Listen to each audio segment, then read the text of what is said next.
살아계신 하나님 아버지, 주의 말씀을 듣고자 이 자리에 함께 모여 있습니다. 귀에 들리는 말씀이 아니라 마음에 들리는 말씀이 되도록 인도해 주십시오. 우리 마음 가운데에 위로를 일으키는 말씀이 되도록 주께서 역사해 주시고, 살아계시고 또한 항상 거하시는 하나님의 말씀 들을 수 있도록 눈과 귀를 열어주시옵소서. 주 예수 그리스도의 이름으로 기도합니다. 아멘. 저희들이 계속해서 골로새서 말씀을 보고 있죠. 잠깐 저희들이 부활절, 지난 주일에는 부활절이었기 때문에 다른 본문으로 함께 말씀을 나눴지만 여러분이 그 전에 저희들이 다룬 내용들을 기억하고 계실 것입니다. 1장에서 바울은 자기가 개척한 교회가 아닌데 자기 제자가 개척한 교회에 이 편지를 보내면서 제가 여러분을 위해서 이런 기도를 하고 있습니다. 그러고서는 자기의 이 교회를 위한 자기의 기도를 쭉 여기에 밝혔습니다. 그러고 나서 오늘 우리가 읽은 15절부터 이어지는 말씀 가운데에는 이제 바울이 본격적으로 그리스도에 대해서 가르치기 시작합니다. 바울이 이 서신을 쓰는 목적은 아주 단순합니다. 이 사람들한테 복음이 무엇인지, 그리고 복음의 중심에 있는 그 그리스도가 어떤 분인지를 분명하게 가르치려는 것이 이 서신의 목적이죠. 왜 그리스도를 바르게 가르치는 것이 중요한가? 그리스도를 아는 것이 우리 구원의 중심에 있기 때문입니다. 요한복음 17장 3절에는 이렇게 되어 있습니다. 영생은 오직 한 분이신 참 하나님을 알고 또 아버지께서 보내신 예수 그리스도를 아는 것입니다. 이렇게 얘기했어요. 주님께서는 제자들에게 너희는 나를 누구라고 고백하냐? 내가 누구라고 너희들은 생각하냐? 이렇게 질문하셨습니다.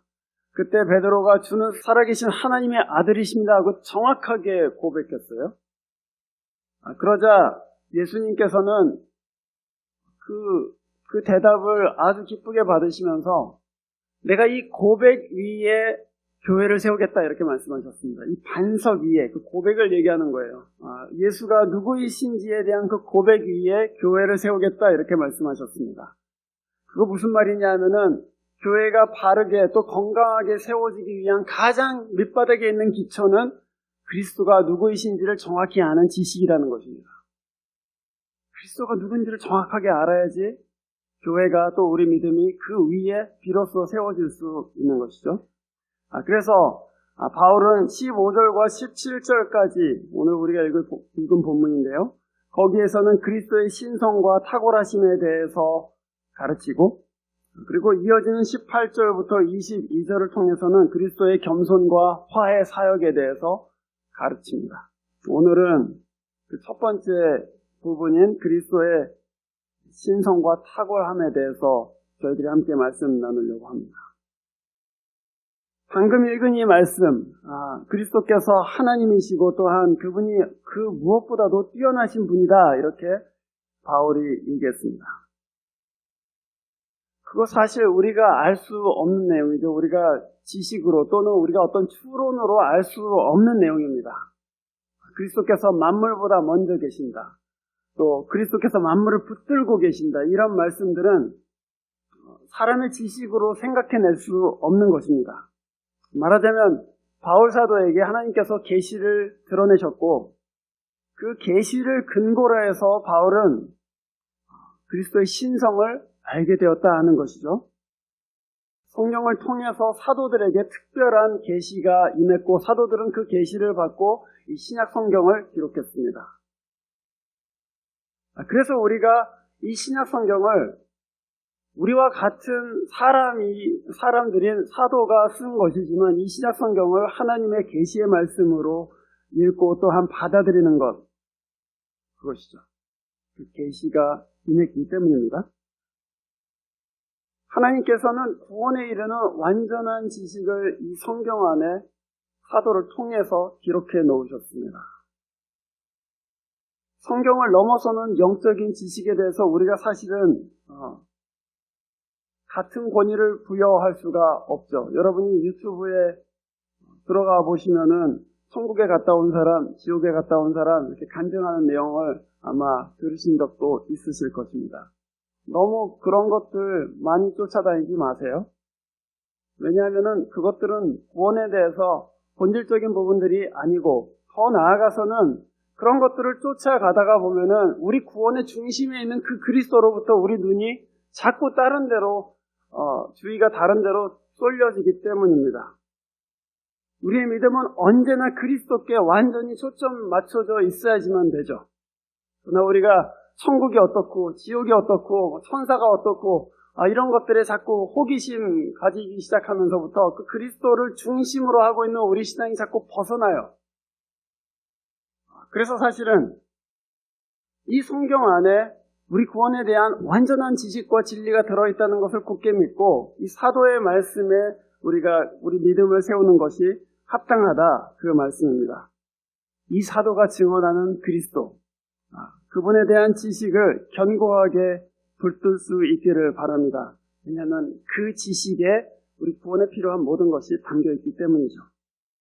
오늘 여러분과 함께 15, 16, 17절을 한 절씩 보면서 그리스도가 어떤 분이신지를 차례대로 알아보려고 합니다. 첫 번째 15절에서 이렇게 얘기했습니다. 그는 보이지 않는 하나님의 형상이시다.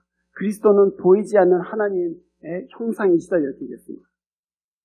여러분이 잘 아시다시피 구약 성경에 십계명에는 하나님에 대한 어떤 형상도 만들지 말라는 계명이 있습니다. 왜냐하면 그리스도를 제외한 그 어떤 형상도 하나님에 대해서 잘못된 지식을 우리에게 주기 때문입니다. 그래서 하나님께서는 어떤 형상도 만들지 마라. 다만 내가 직접 나의 형상인 그리스도를 너희한테 보내겠다, 이렇게 말씀하신 것이죠. 하나님의 아들이 사람이 되셔서 우리 가운데에 오심으로 우리는 비로소 하나님이 누구이신지, 그가 어떤 분이시며 또한 무엇을 행하시는 분이신지를 알게 됩니다. 그리스도가 이 세상에 오셔서 이 세상이 결코 알지 못했던 하나님을 이 세상 가운데 드러내셨습니다. 유대인이나 또는 이방인들에게 하나님 그러면은 그 하나님은 멀리 계시고 또한 무섭고 인간에게 명령하시고 또는 심판하는 그런 하나님으로 언제나 생각되었습니다. 그런데 그리스도께서 오셔서 하나님이 어떤 분이신가를 드러냈는데 그분은 자기 백성을 위해서 기꺼이 고난받는 분으로 이 세상 가운데 들어오셨습니다. 고난을 겪을 뿐만 아니라 심지어는 자기의 생명을 내어줄 정도로 이 사람들을 사랑하시는 하나님이심을 드러냈습니다. 그래서 바로 그 그리스도의 오심과 고난과 죽음과 승천을 통해서 하나님이 우리를 위해서 계시는 분이시구나. 하나님이 나와 같은 것을 귀중하게 여기셔서 자기의 목숨을 주시는 분이시구나 하는 것을 처음으로 알게 돼요. 이사야 말씀에 보면은 이사야 선지자가 지렁이 같은 너 야곱아 이렇게 말하는 장면이 나옵니다. 하나님의 백성을 보고 지렁이 같다 이런 말이잖아요. 그런데 그 지렁이 같은 하나님의 백성들을 위해서 존귀하신 하나님이 사람의 모양으로 나타나셔서 그의 목숨을 주셨다. 말하자면 지렁이가 비가 와서 이렇게 스물스물 다 올라오는데 도로로 이렇게 지렁이가 나오지 않습니까? 그런데 그 지렁이가 차에 밟혀 죽는 것을 막으려고 어떤 사람이 뛰어들어서 대신 죽는다. 상상도 할 수 없는 얘기죠. 벌레를 위해서 죽는다. 말도 안 되는 얘기입니다. 그런데 우리 예수 그리스도께서 보여주신 하나님의 마음은 바로 그런 것이라는 것입니다. 지렁이와 같은 나, 벌레와 같은 나를 위해서 하나님이 스스로 목숨을 내려놓으셨다. 그래서 우리가 거기서 비로소 하나님이 누구이신지 또 무엇을 하시는지 우리에게 얼마나 큰 사랑을 베푸시는지 정확하게 알게 되는 것이죠.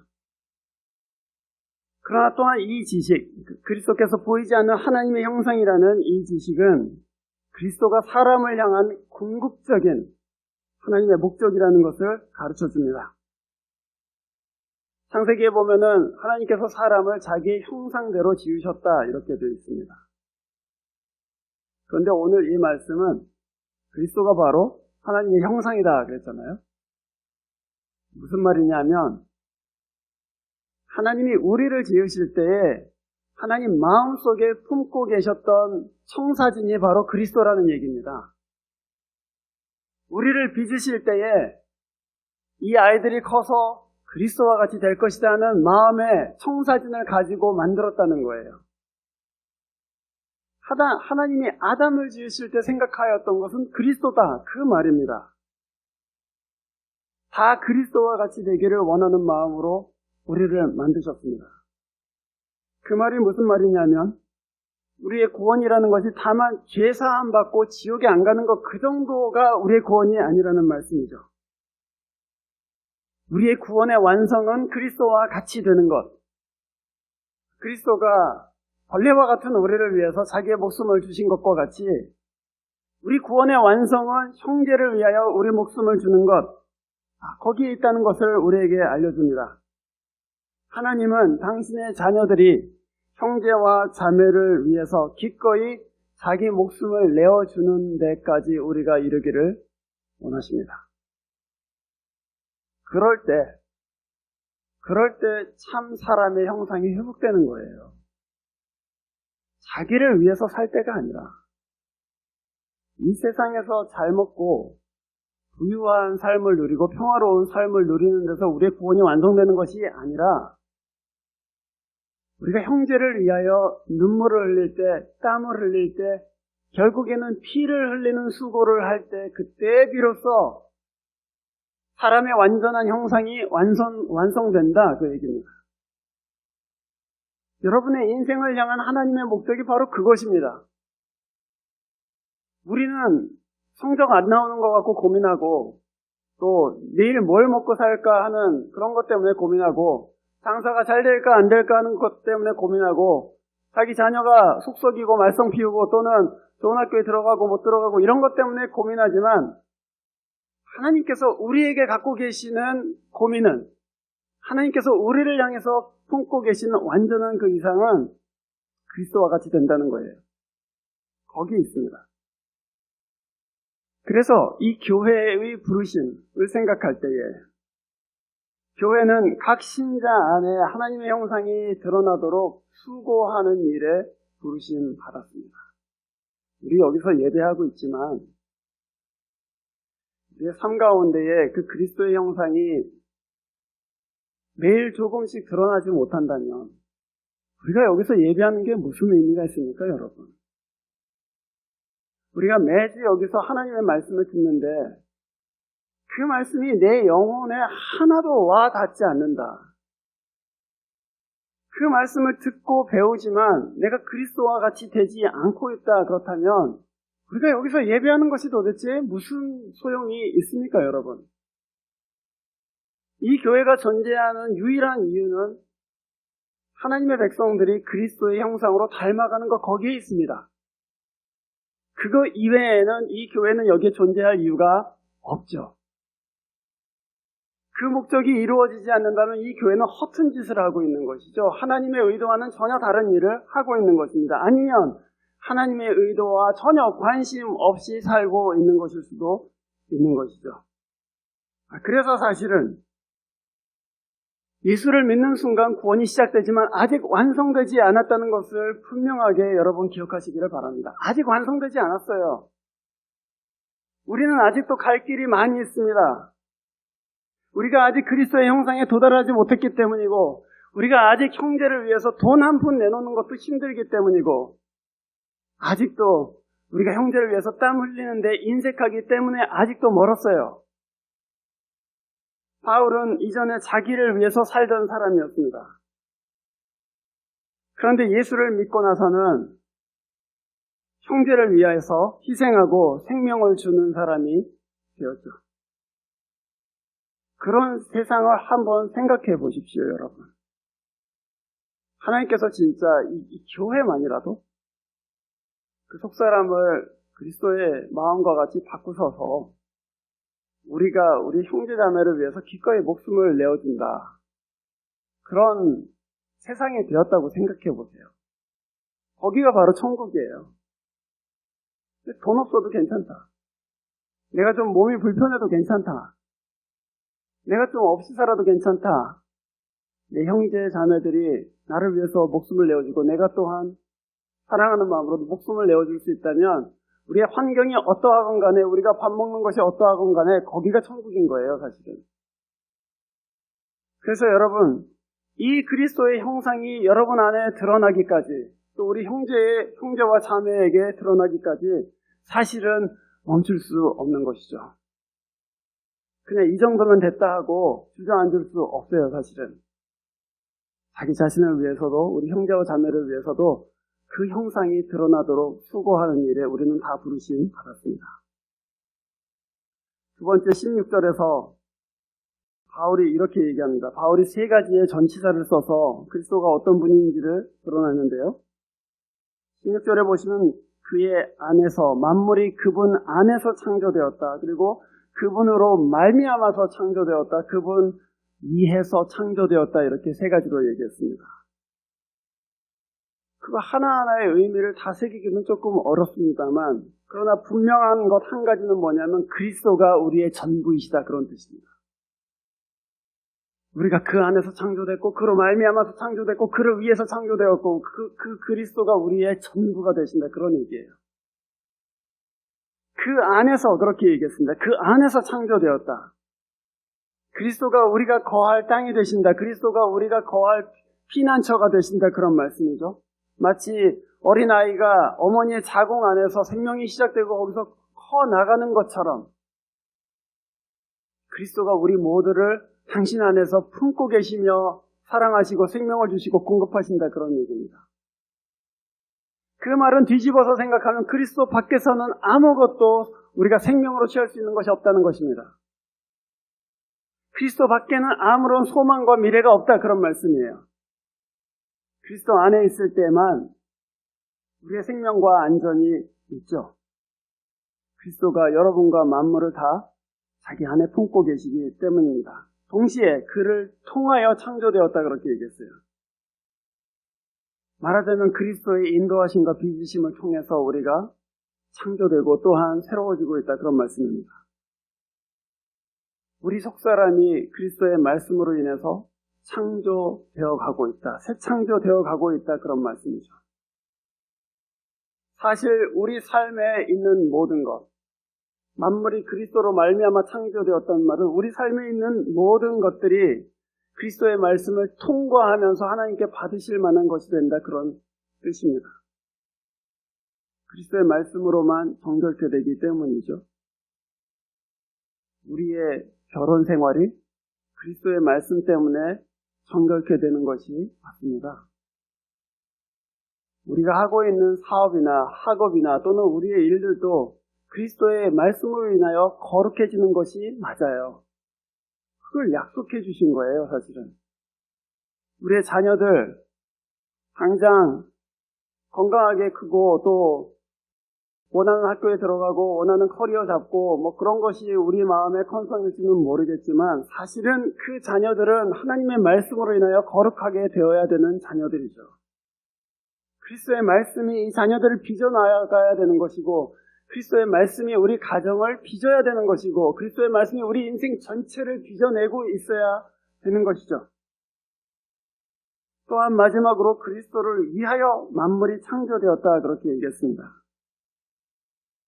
우리의 삶은 우리의 영광을 위한 것이 아니라는 말씀이죠. 모든 것이 그리스도를 위해서 창조되었다. 우리 인생도 그리스도를 위해서 창조되었다. 그 얘기입니다. 그리스도의 영광을 추구할 때에만 내가 장사하는 것도, 내가 공부하는 것도, 내가 돈 버는 것, 내가 가정생활하는 것, 그 모든 것이 의미와 목적을 찾게 됩니다. 내 영광을 위해서 살면 잠시 잠깐 성취할 수도 있고 그것을 움켜잡을 수도 있고 그것을 누릴 수 있지만 다 험한 것이 되고 맙니다. 여러분이 잘 아시다시피 전도서에 보면 이 전도서를 쓴 사람은 솔로몬 아닙니까? 솔로몬은 이 세상에 있는 부귀와 영화를 다 누렸던 사람이에요. 그런데도 선물에 뭐라고 얘기했습니까? 헛되고 헛되니 모든 것이 헛되도다 이렇게 얘기했어요. 자기의 영광을 위해서 살면, 자기 만족을 위해서 살면 그것이 아무리 많이 자기한테 들어와도 결국에는 헛되다는 생각을 할 수밖에 없어요. 그러나 우리 인생이 그리스도께 바쳐지면, 그리스도를 위한 것으로 우리가 그리스도께 이 인생 자체를 드리게 되면 그때 그리스도께서는 우리 인생의 영광이 되십니다. 그거 회복하세요, 여러분. 여러분 영광 위해서 살려고 하면 반드시 허무해질 거예요. 그러나 하나님 영광 위해서 살고자 하면 여러분이 혹시 세상이 좋아하고 또 원하는 그런 가치들, 어떤 물질들 그런 거 누리지 못할지라도 하나님 앞에서 자기 인생이 의미 있고 귀하게 생각될 것이기 때문이죠. 그리스도가 우리의 모든 것 되십니다. 그가 처음이시고 그가 나중이시고 그가 우리의 인생의 목적이 되시고 또한 의미가 되십니다. 그 질서를 여러분 삶 가운데서 회복하시기를 바랍니다. 세 번째로 17절에 그분은 만물보다 먼저 계시고 만물은 그분 안에서 존속합니다. 쉽게 얘기하자면 그리스도께서 만물을 붙들고 계신다, 그런 뜻입니다. 그리스도 안에서 다 하나님의 아들이신 그분이 붙들고 계신다, 다 헤어지지 않도록. 그리스도는 만물 이전에 계셨습니다. 그리고 하나님의 창조 이후에는 그 모든 것이 무질서하게 흩어지지 않도록 붙들고 계십니다. 그 모든 것들이 살아갈 수 있도록 돌보아 주시고 또 공급해 주십니다. 그리스도는 바로 의와 긍휼의 손으로 이 세상을 붙들고 계시죠. 그것이 우리가 그리스도에 대해서 배우는 것 아니니까 하나님이 붙들고 계신다. 이 지식이 주는 이익이 무엇입니까, 여러분? 그리스도가 만물을 붙들고 계신다. 이 영적인 지식이 우리한테 주는 유익이 뭐예요? 그것은 이런 것입니다. 우리의 가정과 교회, 또 우리의 사회를 보시면 벌써 오래전에 망하고도 남았을 만큼 무질서하고 악이 많고 죄와 실수가 쌓여있는 것을 발견하게 됩니다. 그러나 그 가정, 또 그 교회, 그 사회가 망하지 않는 이유가 무엇입니까? 그리스도께서 붙들고 계시기 때문입니다. 어떻게 붙드셨는가? 누가복음 22장 31절과 32절에 주님이 십자가를 지시기 전에 베드로한테 그렇게 말씀하시죠. 사단이 너를 밀가부르듯이 나에게 달라고 요구하였다. 그러나 나는 너의 믿음이 떨어지지 않기를 위해서 기도했다. 그렇게 얘기합니다. 베드로는 결국 예수를 부인하고 실족했습니다. 12명 중에 가장 우두머리인 베드로가 예수를 3번 부인하고 마치 불신자처럼 그렇게 길거리에서 울었어요. 다 끝났다고 생각했을 것입니다. 어차피 여러분의 믿음은 여러분의 의지로 또는 여러분의 힘으로 계속해서 걸어갈 수 있는 여정이 아니죠. 그리스도께서 붙들고 계시지 아니하시면, 그리스도께서 우리의 믿음을 붙들고 계시지 아니하시면 우리는 가다가 다 낭망하고 그냥 다 쓰러지는 인생들이잖아요. 그러나 오늘 주님께서는 내가 너를 붙들고 있다, 내가 너를 위해서 기도하고 있다, 이렇게 말씀하십니다. 베드로는 부인한 후에 낙심해서 그냥 고향으로 내려가 버렸어요. 갈릴리 바다에서 베드로를 만났을 때 예수님께서는 내가 너를 사람을 낚는 어부로 만들겠다, 이렇게 말씀하셨는데 베드로는 자기가 배신한 후에 저는 그냥 물고기나 잡으면서 살겠습니다. 그러고선 다시 도망갔어요. 주님이 부르셨는데, 사람을 낚는 어부가 되라고 부르셨는데 저는 다시 물고기나 잡을래요. 저는 그런 사람이 못 돼요. 그러고서는 도망갔다고요. 그러나 주님께서는 그 베드로를 찾아 갈릴리 바다로 다시 가셨습니다. 위로하시고 용서하시고 다시 사명 맡기시고 너 계속해서 날 사랑하고 있지? 베드로 감히 대답하지 못했죠. 주님이 아십니다. 그렇게 말씀했어요. 지난주에 에스겔 선지자처럼 자신 없어. 하지만 주님은 제 마음 아시죠? 주님이 제가 주님 사랑하고 있는 것 아십니다. 그렇게 3번 대답합니다. 주께서는 내 양을 먹이라 이렇게 말씀하시면서 회복시켜 주셨습니다. 그리스도께서 우리를 어떻게 붙들고 계시는가? 우리를 위하여, 우리 믿음이 쓰러지지 않기를 위하여 기도하고 계십니다. 그러나 동시에 우리가 실족할 때마다 오셔서 다시 일어서라. 너는 사람을 낚는 어부가 될 것이다 하고 일으켜 주십니다. 그렇게 주님이 붙드시기 때문에 우리 여전히 예수 믿는 사람으로 지금 남아있는 거예요. 주님이 우리 인생을 그렇게 붙들고 계시기 때문에 많은 어려움과 도전이 있음에도 불구하고 여전히 예수를 믿을 수 있는 거예요. 그리스도께서는 십자가 위에서 당신의 영혼을 하나님의 손에 의탁합니다. 내 영혼을 주의 손에 의탁합니다. 그렇게 얘기했어요. 몸이 깨지고 부서지는 순간에도 하나님의 손을 보았습니다. 그 손을 보았고 그 손에 내 영혼을 의탁한다고 그러고서는 주님께 의탁했어요. 하나님의 아들이 만물을 어떻게 해서 붙들고 계시는가? 그 이유는 그분이 자기를 붙들고 계시는 아버지의 손을 보았기 때문입니다. 어떻게 생각하면 그 십자가 위에서 하나님이 자기를 버렸다고도 생각할 수 있을 텐데